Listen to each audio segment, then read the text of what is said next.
This courtroom opens with tension already in the air, and within seconds, you can tell this isn't just another routine hearing. A young defendant stands before the judge, accused of something far more serious than just a mistake. It's about violence, power, and choices made behind bars. But here's where it gets intense.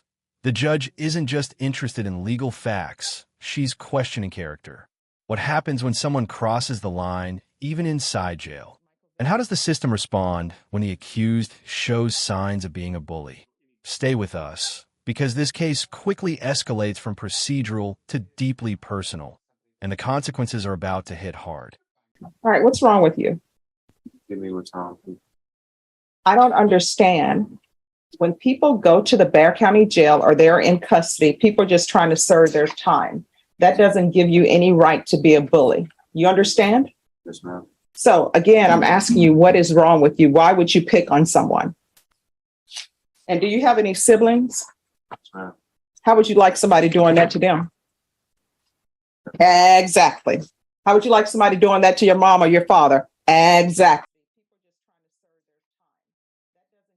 22 CR 5846, State of Texas versus Sabian Robles. Can I have parties approach and announce for the record for the state? Michael Villarreal for the state. Orlando Castañon for defense. All right. And are you Sabian? Is it Robles or Rosales? Robles. I put the wrong name. I didn't pay attention. That's okay. And are you Sabian Robles? Yes, ma'am. All right. Counsel, have you received all the discovery in this case, and did you review that discovery with your client? Yes, Judge. Court will find that the state is in compliance with discovery. Mr. Robles, I'm showing you what's entitled True Bill of Indictment. Did you review that document with your attorney? Did you understand it? Yeah. Counsel, do you waive the reading of the indictment? I do, Judge. State, are you proceeding on the indictment as presented? No, Your Honor, the state filed a motion to amend the indictment to add a count 2 for an aggravated assault with a deadly weapon. If we have no objections to that, Judge, we also waive the 48 hours of passing for the indictment. Oh, it's not re-indicted, it's just amended. We have no. This moment right here is critical. The prosecution has just amended the charge to aggravated assault with a deadly weapon, which significantly raises the stakes. We're no longer dealing with a minor offense. This is now a second-degree felony with serious prison time on the table. What stands out is how quickly the defense agrees with no objection.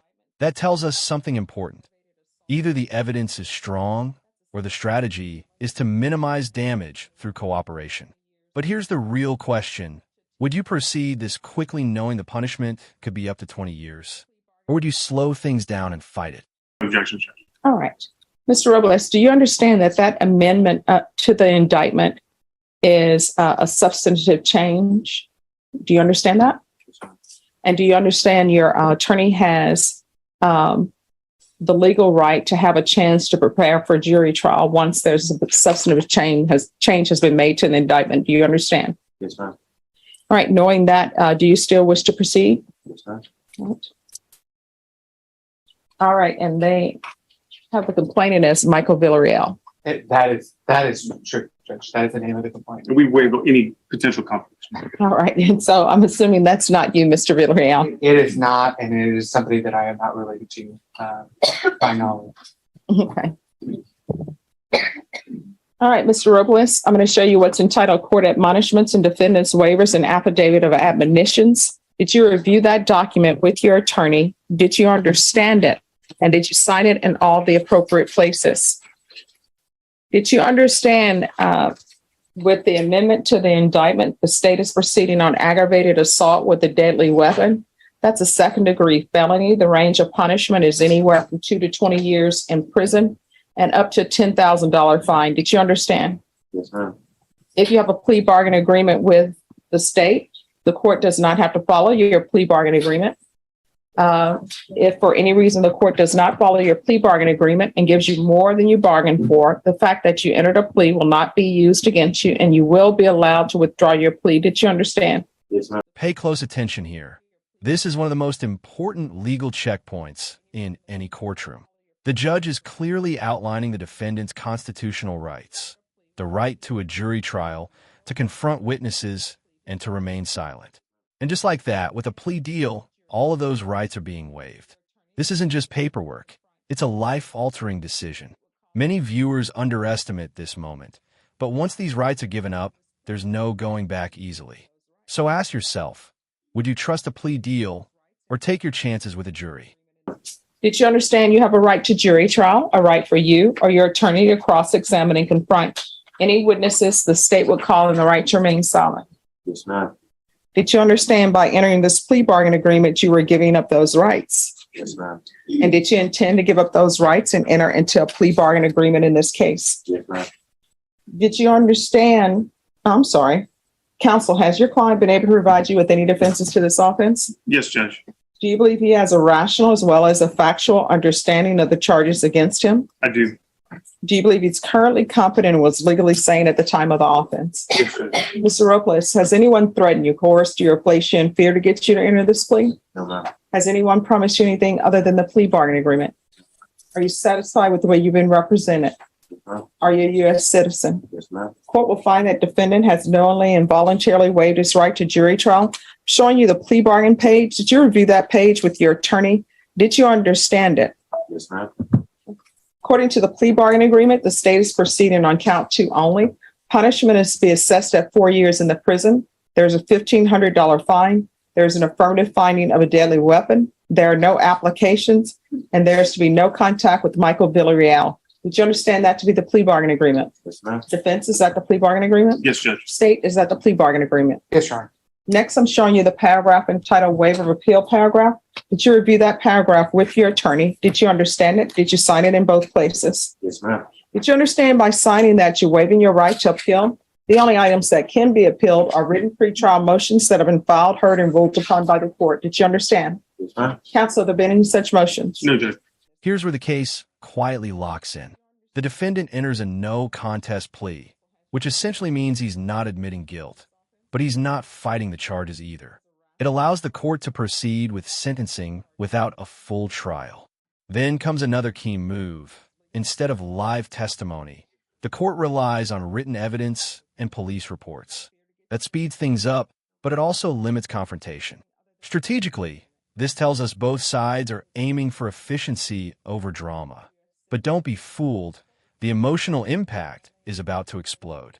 Then to count 2 in the amended indictment, how do you plead? Guilty, not guilty, or no contest? No contest. State any evidence. Yes, Your Honor. At this time, State offers State's Exhibit Number 1 and its attachments. No objection, Judge. Mr. Robles, I'm showing you what's entitled Waiver and Consent to Stipulation of Testimony and Stipulations. Did you review that document with your attorney? Did you understand it?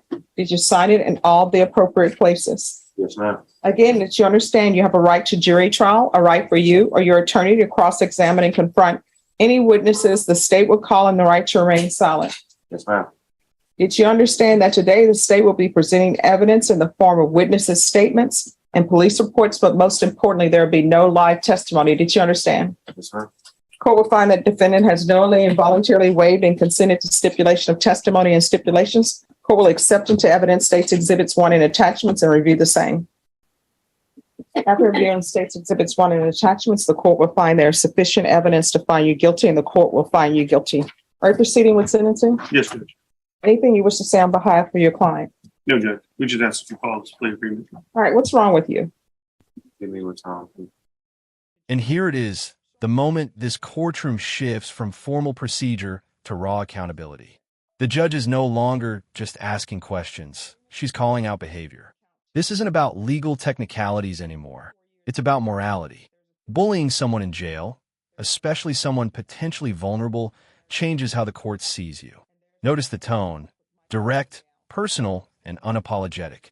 This is where judges send a message, not just to the defendant, but to everyone watching. Actions inside jail still carry consequences outside of it. I don't understand. When people go to the Bexar County Jail or they're in custody, people are just trying to serve their time. That doesn't give you any right to be a bully. You understand? Yes, ma'am. So again, I'm asking you, what is wrong with you? Why would you pick on someone? No, ma'am. Have you ever heard of the song Leroy Brown? No, ma'am. In those lyrics, Leroy Brown is the baddest man in the whole town. And you know what ends up happening to Leroy Brown? No, ma'am. He looked at the wife of a jealous man, and everybody was afraid of Leroy Brown. But then you know what they said at the end? That guy got in a fight with Leroy Brown, and Leroy Brown looked like jigsaw puzzle with many pieces gone. So when you bully people, guess what? There's always some bigger bully out there. There's always somebody else who can beat you. And I want you to realize people are just trying to live their life. They're hoping that they don't have to deal with nonsense from you and nonsense from other people at the jail. When people go to the Bexar County Jail, guess what? They're just there to serve their time. And we are not in a society of savages where people are supposed to go to the Bexar County Jail to get beat up and harassed. They're just there to serve their time. If we were living that type of society, guess what? The judge uses a story, Leroy Brown, not just as a reference, but as a warning. And it lands hard. The message is simple. No matter how tough you think you are, there's always someone tougher. This is psychological pressure designed to make the defendant reflect. But it also raises a bigger issue. Does fear actually reform behavior, or just punish it? Let me know what you think. Should judges speak this directly to defendants, or keep it strictly professional? We wouldn't have a jail. People would just handle their business on the street. And what you did to this individual with help from others was cowardly and it was wrong. Do you understand? Yes, ma'am. How old are you? 18. When are you going to get your life together?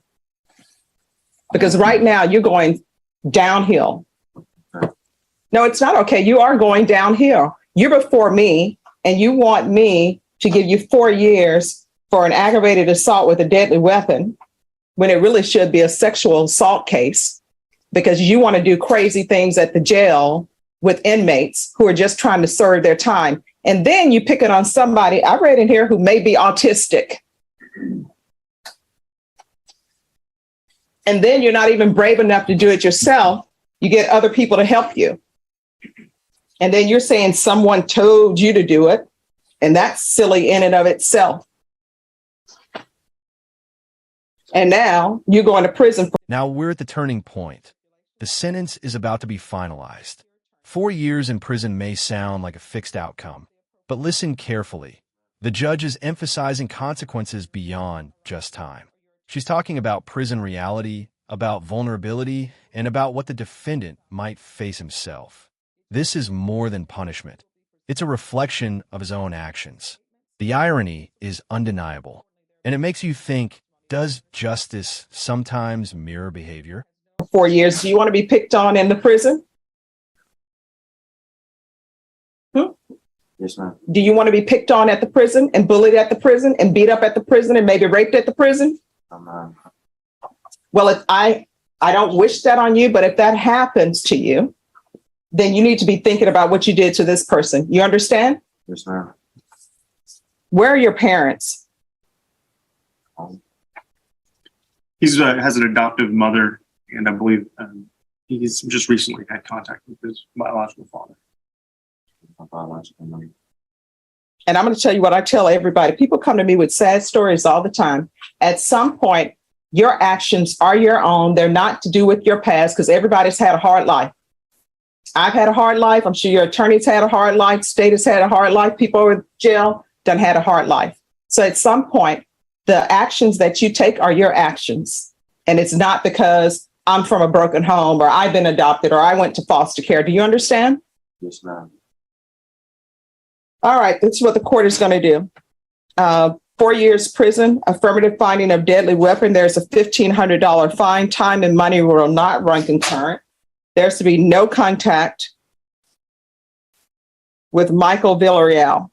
I don't know how they're going to do that at the jail, but if you could make sure, I'm sure there's some kind of system to make sure he doesn't have any contact with him.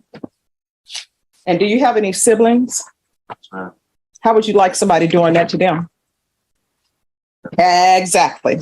How would you like somebody doing that to your mom or your father? Exactly. You wouldn't want that. Is there anything else with sentencing? Judge, he just has an NTR that I think we need to resolve with the court. All right. I'm going to show you what's entitled Trial Court Certification of Defendant's Rights to Appeal. Did you review that document with your attorney? Did you understand it? And did you sign it?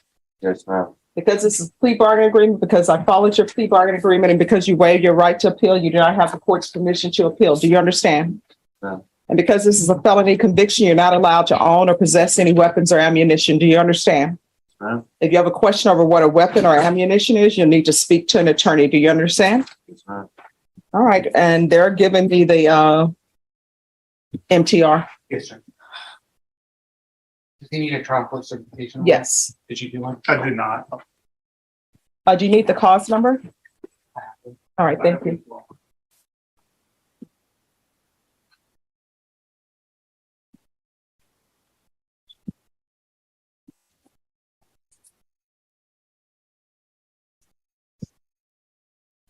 And I'm unsure if they're going to have him register as a sex offender, but I do know that they do read the documents to make a determination on whether or not you should have to register as a sex offender.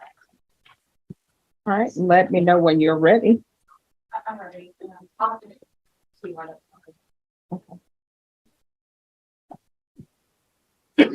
Just when you think it's over, another layer is revealed. A previous case resurfaces failure to report probation violations. This shows a pattern, not an isolated mistake. In legal terms, this matters a lot because it impacts how the court views credibility and rehabilitation. The system gave opportunities before, and they weren't taken seriously. So now, consequences stack up. This is a reminder that in court, your past doesn't stay buried. It follows you. All right, the court is calling 2021 CR 2310 State Texas versus Sabian Robles. Parties announced, please. Michael Villarreal for the state. Orlando Gostin for defense. All right, and are you Sabian Robles? Yes, ma'am. Showing you what's entitled Motion to Enter Adjudication of Guilt and Revoke Community Supervision. Did you review that document with your attorney? Did you understand it? Yes, ma'am. Are you the same Sabian Anthony Robles who was placed on deferred adjudication in 2021 CR 2310 for the offense of theft, $2,500 to $30,000 of a vehicle on April 13, 2021 for a period of 2 years? Is that you? Yes, ma'am. All right, state. Violated condition number 40 in Bexar County, Texas. The defendant, Sabian Anthony Robles, did then and there failed to report weekly to the supervision officer as directed for the weeks of May 9th, May 16th, May 23rd, May 30th, June 6th, June 13th, June 20th, June 27th, July 4th, July 11th, July 18th, and July 25th, 2022 in violation of condition number 40. How do you plead to that? True or not true? True. And state will waive and ban the remaining allegations. Any objections to the state's waivers? No, Judge. Did you understand by pleading to the violation of condition number 40, the court could find it true, grant the motion, find you guilty, sentence you up to 2 years in the state jail facility, and up to a $10,000 fine? Did you understand? No. Knowing that, do you still wish to plead true to violation of condition number 40? Yes, ma'am. Court will find violation of condition 40 true. Is there an agreement? Yes, Your Honor. Agreements to grant the state motion, enter an adjudication of guilt, and assess punishment at 107 days confinement in the Bexar County Jail pursuant to section 1244 of the Penal Code. Yeah, they did tell me that, unless it was part of an Just act. a moment, Miss Embry. Okay, All right. Are you asking the court to follow that agreement? Are you waiving your right to appeal? Yes, ma'am. All right, probation. Was there any restitution in this case to Sierra Diaz? All right, no problem. I don't know if there was ever any, I know restitution was ordered, if any, but I don't know if there was ever any notice of restitution given by the. All right. The court will follow your agreement, grant the motion, find you guilty, sentence you to 107 days in the Bexar County Jail under 1244, give you credit for any time served. Is there anything else with regards to sentencing? No, Judge. I'm showing you what's entitled Trial Court Certification of Defendant's Rights to Appeal. Did you review that document with your attorney? Did you understand it? And did you sign it? Yes, ma'am. Because this is a plea bargain agreement, because I followed your plea bargain agreement, and because you waived your right to appeal, you do not have the court's permission to appeal. Do you understand? Yes, ma'am. And because this is a felony conviction, you're not allowed to own or possess any weapons or ammunition. Do you understand? Right. If you have a question over what a weapon or ammunition is, you'll need to speak to an attorney. Do you understand? Yes, ma'am. All right. Good luck to you. This case delivers a powerful message on multiple levels. Legally, we saw a plea deal that resulted in a 4-year prison sentence, a $1,500 fine, and a deadly weapon finding, along with additional jail time for prior violations. But beyond the legal outcome, the courtroom became a space for accountability, where behavior, character, and choices were directly confronted.